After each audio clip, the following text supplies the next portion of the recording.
paula touia ia ono fe au fe ngai le mea le ngatai le au le fa fita au li foi ia fe ngai tatou so tai mo tatou a songa le mu to na lo songa le mu fa pele wa te pena nga il fale ia fa pele wa ilungo la tele ia ma ua mal tatou por kala me fai le lo fusipau awal fa nga ina lo telefonia to avel ta vale fa to lo ma fau o le la nga il fale wa uma fe au le yaso fa to lo ma fau ba ai fa ilo la ul tele sawa fa to pula me uma fa pena lo songa le mu la ul tele ia se silane o ia nga ia le fale le ngata fo ilea te wa vino lo ta vale ia fa pe ta vale la pasese silane ne imasaula ititil ta vale le te alu le fale o tipi tolu tipi lua ta vale ia fa to ale leile ave ino ta vale la to ia fa tu ane fo ile ave ta vale la ititi pe fa penale alu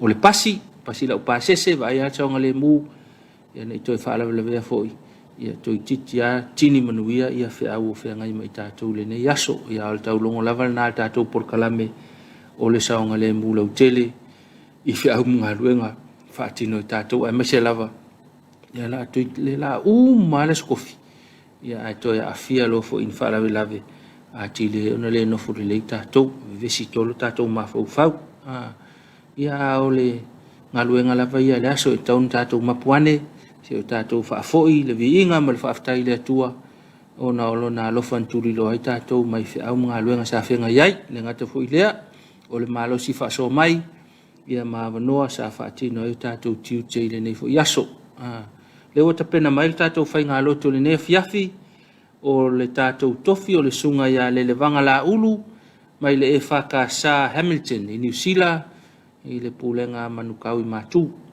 le wata pena mai mo le tatou fai ngalo tu o le nei fo Afiafi fa sisila mai mo mai i nei fa fianga atupulanga telavou ia mafani fa nau pese fa le nganga masifa fa le nganga o nei vivinga o le atua ia fa no fo malu ai fo ile ne Afiafi le fa moe o le nganga mal mafau ia o tapena mai il tatou fai ngalo tu empe no masene ile tu la ono ia tauia na ru mal mana ia le upufola lana ona ia fa au fingo fia foi i fa moe maloto manganga o si o tatou tunu fa fonga ia se fe au le talilei o le ato matauina ai tatou le foi vai ngole Afiafi mai tatou fai ngalo tu ia toi foi mai fa au tatou por kalame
whaatalo whātu I le pai o Samoa e nei tu la Afiafi.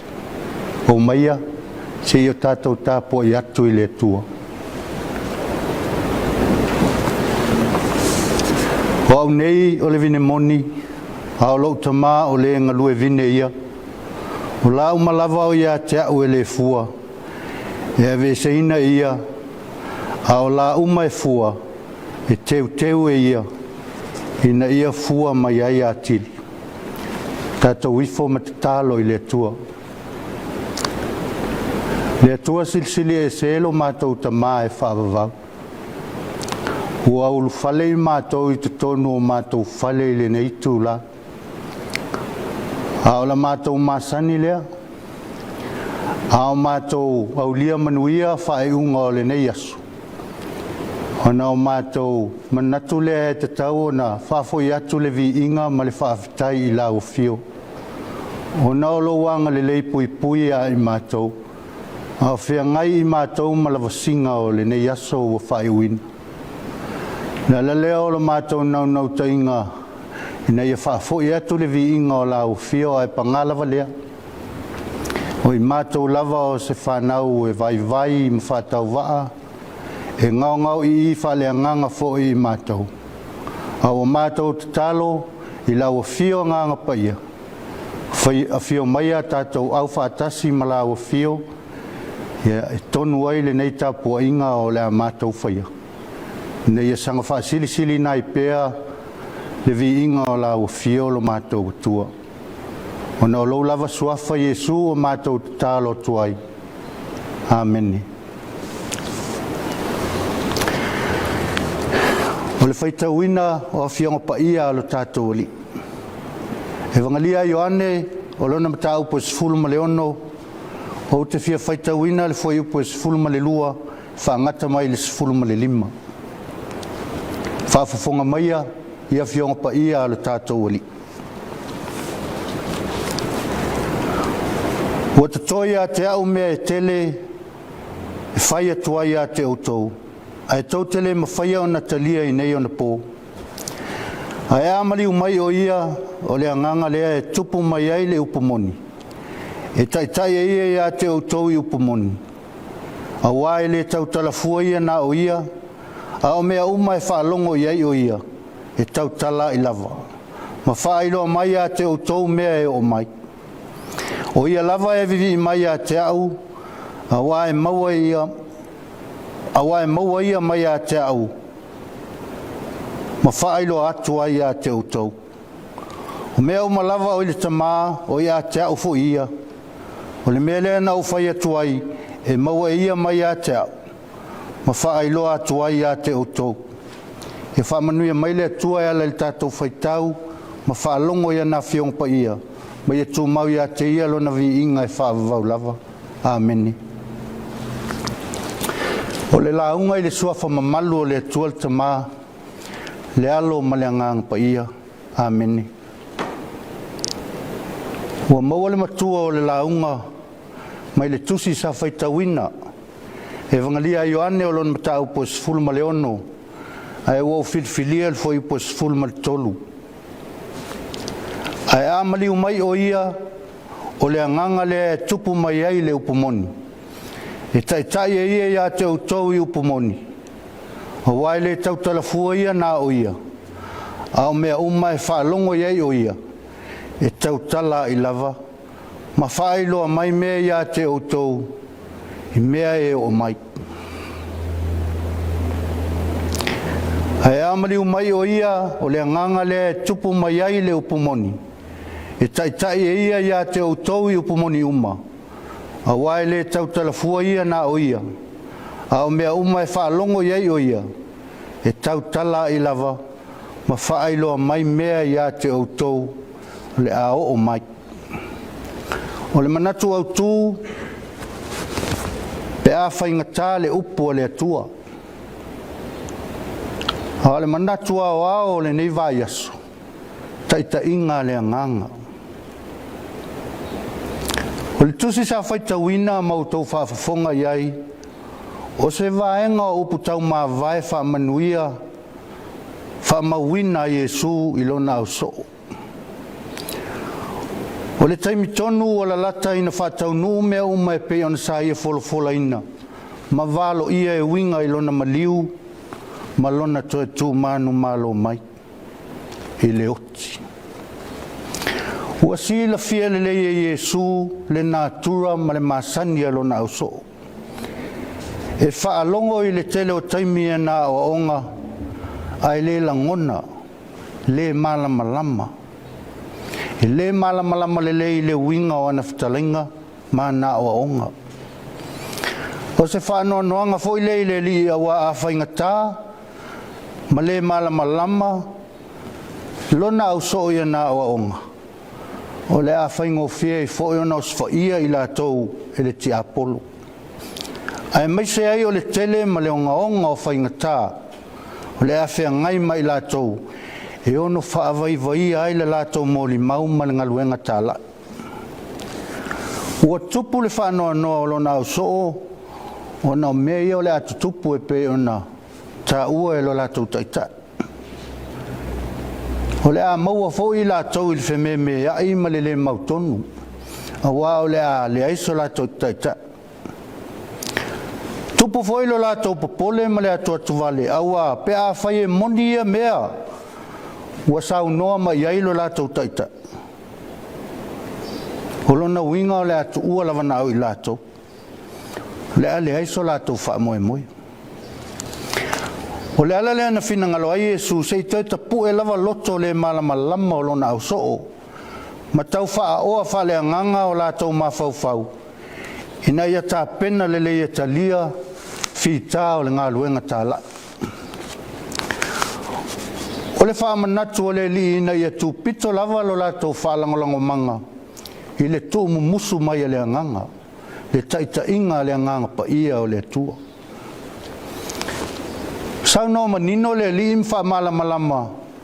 Ile ano tusi le nei o lana mawaenga. A whai e fia o ia i le langi. I lona tama. O le a awina ifo le anganga pa ia. E tau toa ina i la tau taito atasi. Le anganga lea o lo tau tala i eile matua. Ai amali umai o ia o le anganga lea. E tupu mai ai le upumoni. E tai e ia ia te utou i upumoni uma. A wai le tau talafua ia na o ia. A o mea uma e whaalongo iai o ia. E tau tala i lava. Ma wha loa mai a te utou mea e o mai. O lona winga. A whai e whainga tā. O na uia ma whaatino. Le mea moni e tusa ma le finangalo. O lo la tau taita. Pe a whai e alu e se atu. Ia avea lea nganga mau na sui na te musuia i latou. Ina ia mauolo latou loto te tele, e tau i pea ma mea whaingatā. Ina ia o latou manu malo ai. O le mawaianga alo tātou ali o Iesu ilo na au soo, a o lei maliu o ia. O lana mawaianga fo ile nā, mo i tātou o leo kerisiano whātua e o mai nei o na pō. Ua lua afe mauna tupu tausanga talu o na fio ifo le nganga pa ia. Ai o se lau iwa sifuluma le lua tausanga talu o na tuva e mai. Le tala le lei o tātou lau whanua Samoa. O le nganga pa ia o le atua. Ua leva o na whaila na ngā luenga mo i tātou. Mā e leo whaelonga ina se tangata. O le tangata lava na te talia le musumusunga le anganga ma avea e whaima taita inga ilo na o langa tau mawhai. O ia le na o le a whaingo fie, o na ia whaawinga ina le a ano moni, o le fina ngalo lo tātou o li i whaola, maola ai. O le a avea fo i maa wala e maua i manuia, a e maise o le manuia i le ola e whaavavau e pe o ne tausini o i aile au kerisianu. O se whaama mafa foi lea, o le au tū o lo au mai o le nei aso mo i tātou tangata whātua tua. Ia whai lea nganga pa ia, ma taitai tama ilo tātou o le tau mawhai, ma le ola tau iwi. A wā o lo ta otoa i nā le whāsinonga tonu mo i tātou. O le taitai inga foi lea nganga na te au mai le mea moni, o lo fina ngalo i ai lo tātou o tua. Tātou te sāwa wali ai, ina ia manuia. Po oa whawhatea tā mai ma lave o le nei ola e ono whaavatu i ai lo tātou fōlaunga. O le mea mautinoa. A whalango i tātou ma le masalo i le musunga le anganga. E mawhai ana o tātou whaonga ina mea whaingatā. E fatu ai o tātou titi o mea lelei. Ina ia sanga whaamalo si au ai tātou i lo tātou wola whatu atua i le atua. O le taitainga le anganga. E ui ai tātou i whaingatā o le ola. O le taitainga le anganga. E le tuua i tātou ia matuafi le mu o tātou loto. Taitai tātou e le anganga. I ala e tonu masao. E whaamalo si ailo tātou wola tau iwi. A whai tātou te tatalo i le tua tātou te fia maua ta mau ainga. Tātou te lewa aia o ta ulu mai ta mau ainga. E taitai tātou e le anganga. I whaingatā matinga. I nei a malosi e lo tātou loto. Malosi e lo tātou wola whalwhatu atua. Tō tele tangata. A o i lotu i le asasa. O na au tilo lea, ma wawa ai. Po ani whaingatā, e ono ma whai ana toi mei ai. Peitai o le taitainga lea le anganga. Ina ia tu ua i tātou i lui tau le ola. E sanga mā losi e lo tātou whātua tua. O sa ile tangata, e kale sia e ono mau ai le anganga, ma whapea mai. Ua ola lo ua nganga ina ua walu i le lotu lea. Peitai, e iai ale nganga i mea umma. E iai le nganga iai tātou, ma so se kale sia tātou te o iai. Le me lea, e au lava ina o tātou talia le walau mai le nganga. Ina ia o tātou malolosi le ngā luenga le atua. I le taitainga o tātou a inga, i te tonu anu, e kale sia, whapea le malo Samoa. O mana tua e le neitu la se tala i se whai whātoanga, e whai sona vai eli. Salo se tala, telefoi nisi o whalongo iai. Whai mai uo ina mātūtū le vai eli o le neita mao na o le munga la. Ua leto e whaonga ina lona vai eli. Na o le tasi tae au whalongo atu le whai whātoanga, o tangi maila na asini, ua pa ui te tonu o le lua lea. Mana o mia e si asini se ngā lue ngā lofa, whaasau i nai o ia.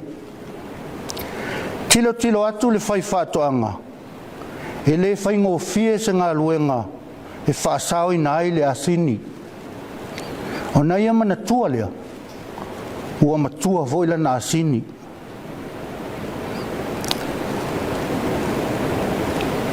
Whalongo ane si asini, ua ta ulu atu palapala. O manatu le whai whātoanga, o le a tanu le lua lea, ma tanu atu ai malana asini. O i loa le asini e leo se ngā luenga lofa o whaia i ate ia, o se ngā luenga le lei. Waanga le anga ina ia e lona matai. I ona tonu ai lea i le asini, o le a whai e se whainga ina i ola. O le sa atu lava o palapala, lulu le tino le asini, mata ulu i lalo. Na avea lea o palapala ia e fatu ai tūlanga o le asini, se i o ai na o i lunga. Ma whaate i ai le whai whātoanga. Ina ua vai mai o lo ola pea lana asini. O le winga o le neitala. A whai e tau ai mai e nisi mea le lei ai tātou, ina ia whano ai tātou. E ma whai ona whasau ina ai tātou, pe a whai tātou te whaalango i le musunga le anganga. O le malosi le e ma whai e ona tātou lulu e se ina, mea whai ngatā, ma mea ti ngā o le nei ola. Ai tau lai la tātou wa ai e whaatino le whinangalo pa ia o lo tātou atua. O lo nā nganga musu mai ai tātou, e ola i tātou e whaavavau. O lo tātou ali whaola o Iesu Keriso, o ia na whaao o mai, le ola whalango i le musumusunga le anganga o lona tamā. Ina ia tai tonu ina ailona soifua ao anga i atu i le sātauru, mo le whaataunu ina o le taulanga moanga sala tangata. O ia na tō fia ma wha au penga ina lona au soo, e whai matai e tala ina le tala lei. Ai wha moe i le taita inga silia le anganga. Na te wha malo si au lo lato vai wha le tangata.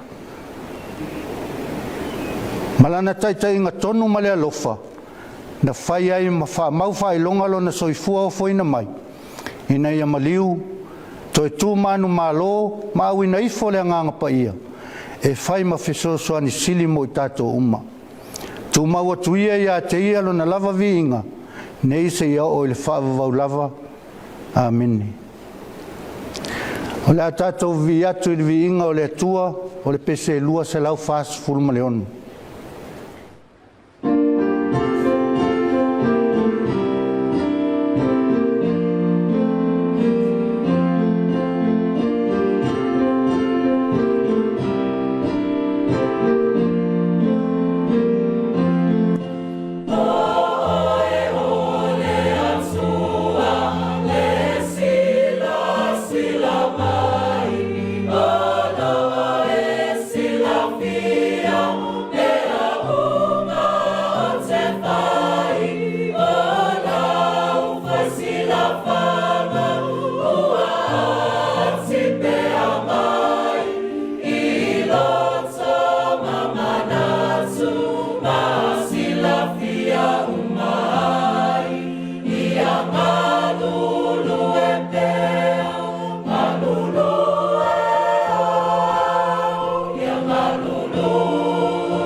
Awele asotele,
Tātou whasangatu e tātou tārsanga, talo le whaafitai, whātou e senga, o moli atu nisi o tātou manao I le atua, tātou wifo ma te tālo I le atua. Le atua silisili e selo mātou ta mā e whaavavau. O lawa fia lava e tasi oe a e tolu o persona, ua lau ilo aila o fio ia I mātou o tangata whātuatua. Le atua le tamā, le atua le alo, le atua le ngangasa. E le mawhai o na whātu salia lo mātou whatau waa. Pe au mātou manatu I le silisili ese o lau o fio.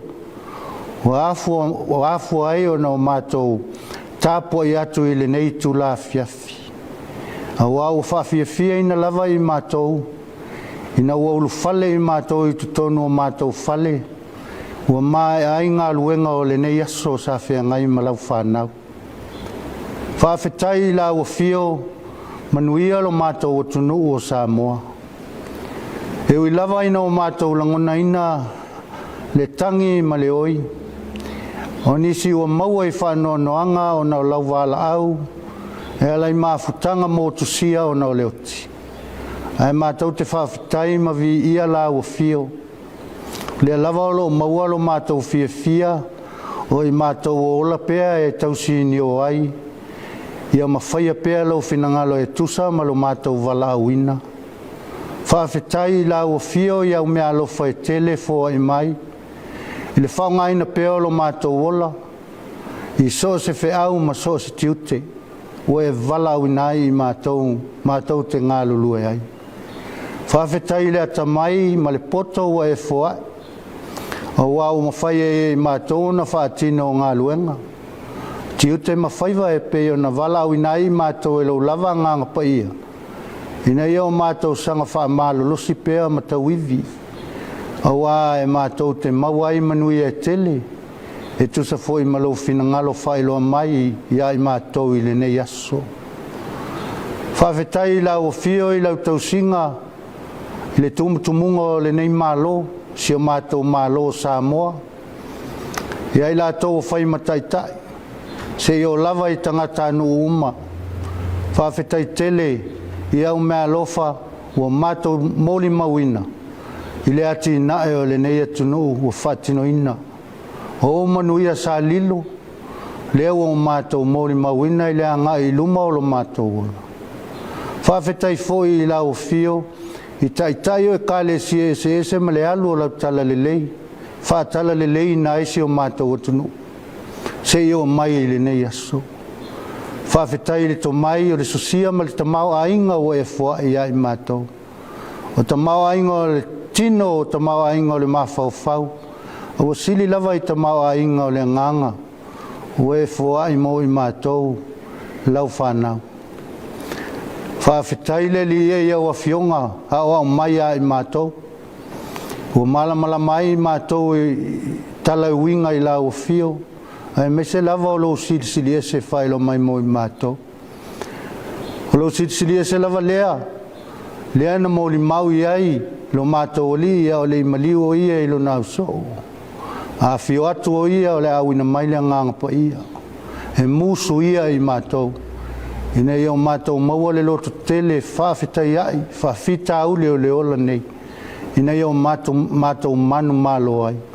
Ma maua e I mātou o manuia e tele. Mātou whawhetai sili le atua lo mātou tamā. Na tau langa na e ofo ina mai, e ala I le soifua o lo walo Iesu Keriso. Tongi o le nai I mātou o tangata whatau waalava ma le angasala. Ala foi lea langona I mātou, I le nei tu la Afiafi lo mātou whatau wa. Pea o mātou manatu le li ia I o mātou wha le tonu. Mātou te talo I lau fio lo mātou tua mi o tonu.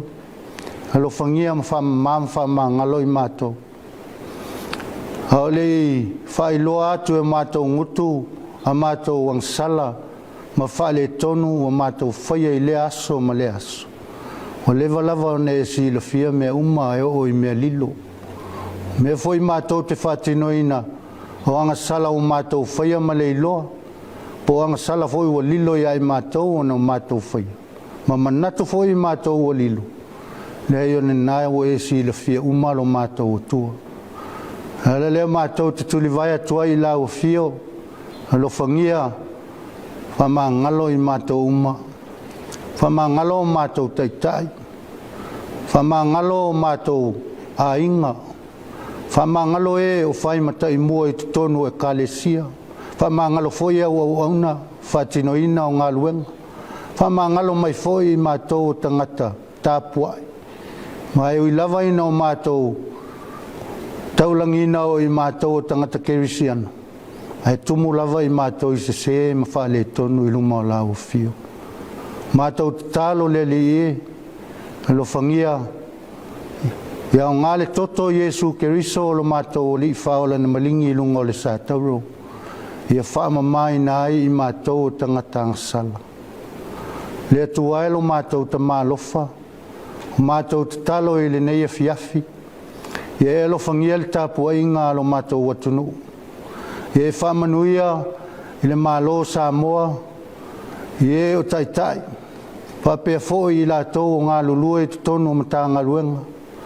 Ina ia whatinoina le ngā luenga I le whamaoni. A wale manuia lau tele o tangata. Te talo foi mamanatua taitai o kale siese I tutonu o le mātou watunu nei. O lo whaia pēr le whaiva o le tau suina o le ipuvai o le ola I tutonu o mangawai ese o lau tala lele. Mātou te talo iai o manuia le tua lo mātou tama. Wha manuia o mātou a inga I e whai mataitai. E o lava o mātou whana witi. Ia iai le anga le lei o lau fio I mea mātou te wheo iai. Ia o onga le whanau o whenga iai, whapea fo I ngā luenga o atia e o mātou a inga malau tala lelei. Te talo, ia e lo whangia, ia iai lo anga lelei mau whamania ngā uma.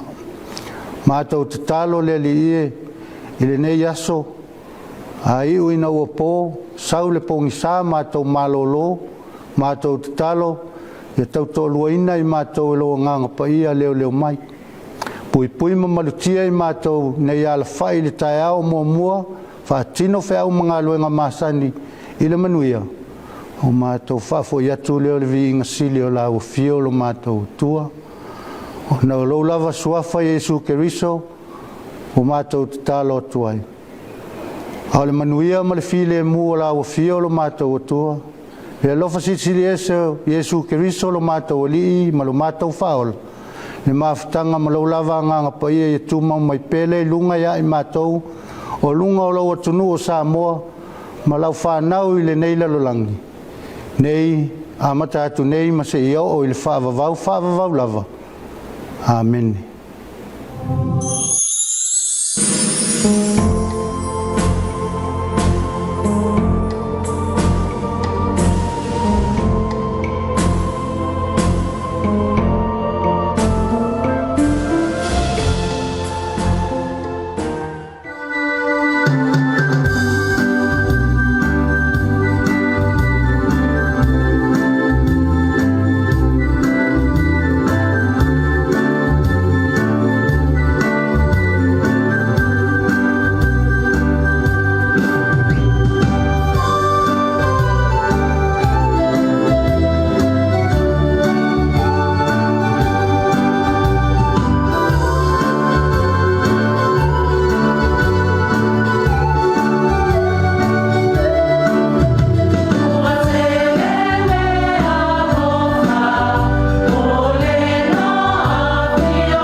Ya manato lewa te langi le fitu talmatangi le tatou Tapuaiga le Afiafi ya ua no fale fo ya tatu ya maa le fe au fola mai o le tala le mo i tatou faafetai tele le tapenanga le sunga ya le levanga la ulu le sunga i le awao ia mai le whakasa Hamilton i New Zealand mo le tapenanga matangofia o le tatou Tapuaiga le Afiafi manatu lava ia ua tapena lava faafintoanga le whaamoe lotu o le nei fo i vaenga o le Afiafi faafoi pele mau tele faaleanganga i lau sunga i le awao ia walava le lango ai le whiau maranga luenga le atua ma le soifua valauina i le tautuaina o le tala le lei ia maolo soifua lau le lei tino ia wafoi tiute mawhaiva ese ia o loo whengai ai le nei vai tau soifua manuia le tina ma le whanau ia walava le ngā lulue ma le valauina le ngā luenga le atua whaleo foi le ngā whaaftai Tapuaiga le sunga i le whaafengainga ma le whalitua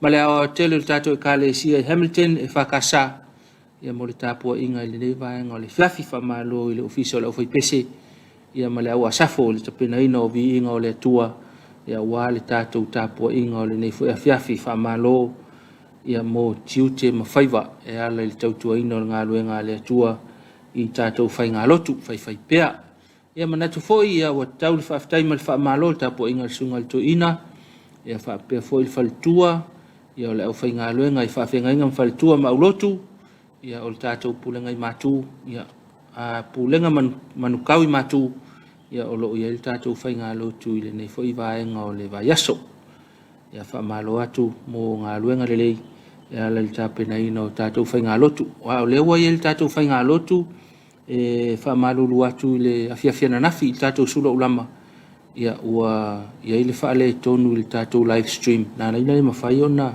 tu ina atu le tatou whai ngā lotu e peona masani ai ia antoe ngā lua ia le tatou whai ngā luenga ma tu ina atu ia o lewa i lunga o le tatou penga whailangi a le tatou porkalame lava ia le Suluaulama na whaale tonu ia ona ua ia se poloka ua poloka e nisi o vaenga le tatou porkalame Suluaulama na nafi ia ua poloka ai ma le tatou whaina lotu ma si vaenga ko a koe le leima ia o le au ma le tatou porkalame ia manato le alea whaina whaamalulua i lau sisila mai a meise lava i nei tatou paanga ma au lotu ma e kalesia i lau whainga luenga to ina mwhalitua ma lau whainga luenga whawhengainga mwhalitua i New Zealand, Australia ma Amerika ona o le whaale tonu nei vaenga ia pea i nei whaale tonu i lunga o penga te whailangi ia ma vaenga whapena ona le maua mai leo le tatou whainga lotu e manatu ia nau toi tu watu ia mo le mai moina i le Tapuai mai fo i tatou e kalesia mai se lava o le whainga luenga e nei talana mo le vaenga o le tatou au nanga e ala i le tatou live stream mo whainga lotu o lo tu ina mai ia e naua toi whaale nei vaenga ia mo le tatou whainga lotu na nafi al tatou porkalame lava ia ele ia i tatou porkalame na maua i lunga o le tatou stream ia ona ua poloka e nisi o tatou whainga paanga fo i le lunga o le tatou Facebook le mawhai ai alofa i le pa ia ma le mamalu ua awhia so siwa West Auckland le nei o le awha Afiafia usimaya le mai moa ma le tau sila Ciao!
talitinga Josi peta pulua mama whanaua Atili au whainga pea e malo maloa Samoa ea e la ilena E te lai ai I au whanatama Ua inoa kofie ai oe I le masalonoa I le tatau lena A le tamatane Samoa Ua mai anei o na talitinga Wawa aia le tatau a savali asau Wa uma o na sama wa I ila o na lama Wa matango pie po I le mata O aso pa ai po pa amuli alia Pa atua loa se lupa alau pau O le singa no pa apea pa aulu tau Ua ova I le vasa lao lao Samoa ea e la ilena E te lai ai I au whanatama Ua inoa kofie ai oe I le masalonoa I le tatau lena A le tamatane Samoa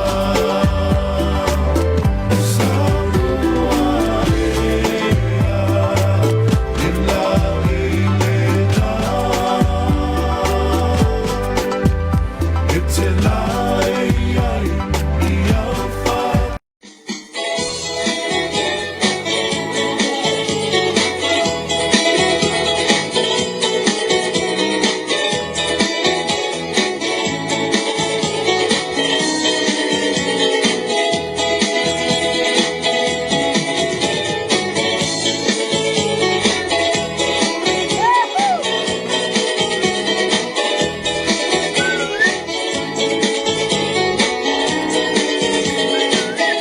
Ia se pati mai.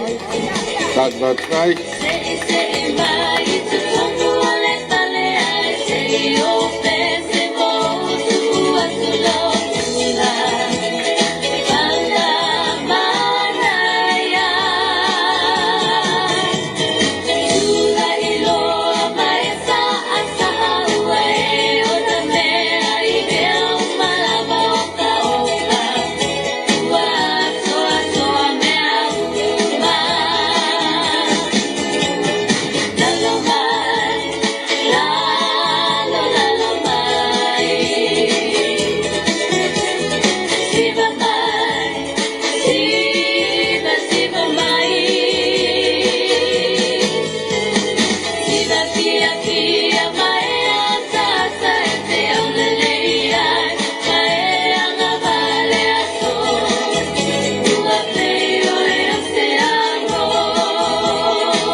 Watu ia na ia unanga na fai on tau tuai lo EFKS TV o lo fa manuyanga o lo fa saralaunga o le ainga o le nu o le kalesi o le fa la poptonga o le tanga luenga le malo e fai on tu inatu le tātou whaasalalaunga le nā ilunga le tātou porkalame le nei o le Suluaulama.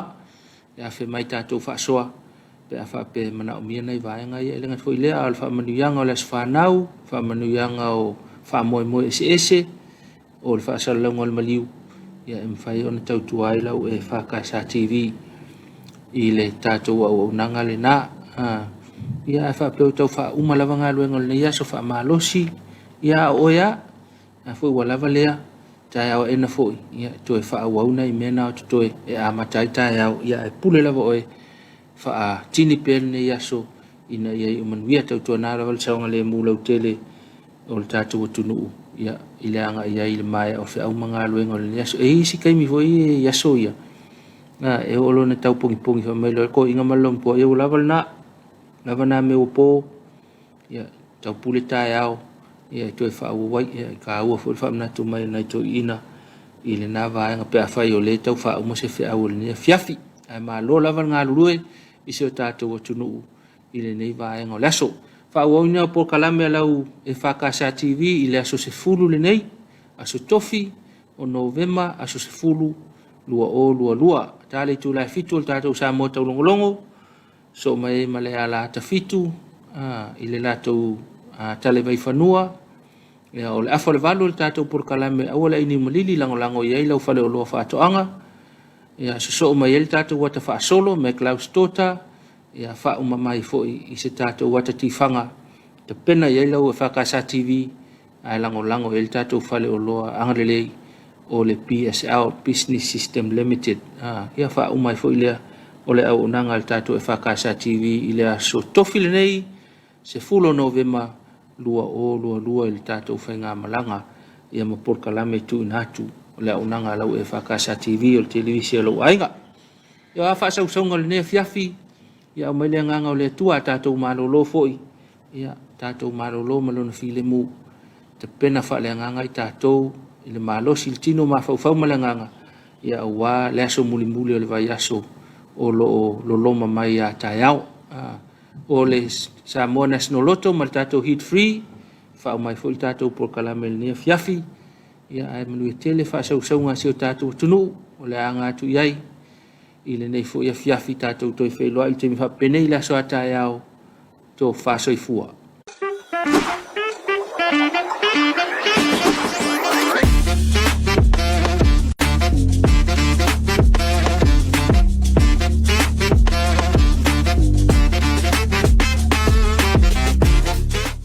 Tala falava Samoa lo whaafonga anga le nei tula le aso, mas whaapoponga fo ni le tātou se i masani o lo Samoa National Hit 3. Lona se i numera fitas fulmaleiva nei, whaatasi mai fo i mali i malo, a wase aki no tātou maa. A whanga solo se aki no tātou maa, whamnatu atua vanuani mwhaiona e ta alo mai ai masa ili mai so laki. Mano mole straight, tolo numera sa sao, box, tolo numera laki so se whaatulanga ina. Front bear, lua numera sa sao le pito i luma. Back bear, numera sa sao e lua le pito i tua. Le lucky one, numera tasi le pito i luma. Male gombo, o numera laki e tolu so se whaatulanga ina. E hawhia i male straight. Ele nau mai ana se akina tātou maa whasau ni fsa peni mas pepe whaamauna e tātou numera laki manuia le mate.